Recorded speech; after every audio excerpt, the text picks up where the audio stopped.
Then there are the people that, I don't want to say it's complete opposite, but it's like the people that kind of have like, they have a certain expectation for themselves. And then they assume that they're going to get to a certain place.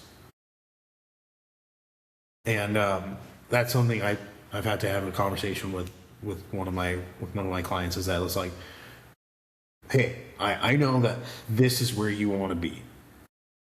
However, this is a patience game. Like, I need you to be able to understand that, like,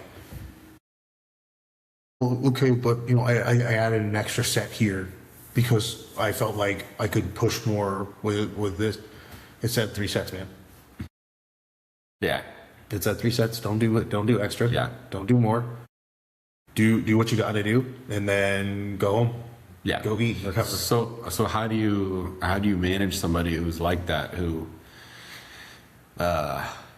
you know, has the expectations of, like, you know, say maybe their total when they start with you is 1,000, and they're like, all right, I want to get to 15. But like, you know, all right, that 15 is going to take maybe a couple of years, but they have that expectations of, like, they think the next time around it's going to be 15. How do you manage that with somebody?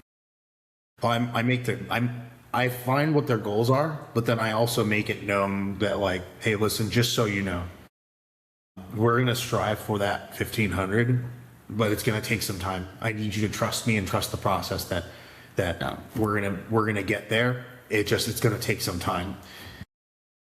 Usually it's that initial conversation, but it's the conversations afterwards. That's where it gets.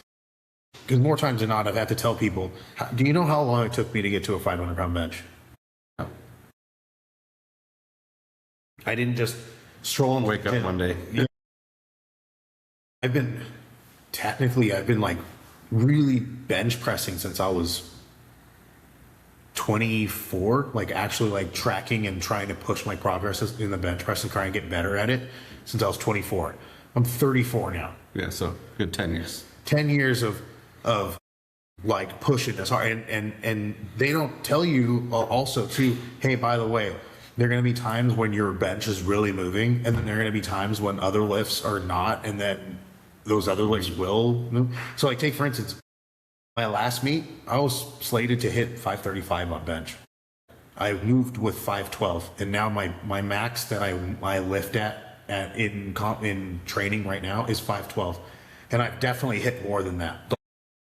Like, that's, objectively speaking, that is what I was strong enough to do on that day, and that is where I've been having to, you know, make corrections and do stuff like that. And it's like, anyone else can get discouraged, like, why am I taking a step back?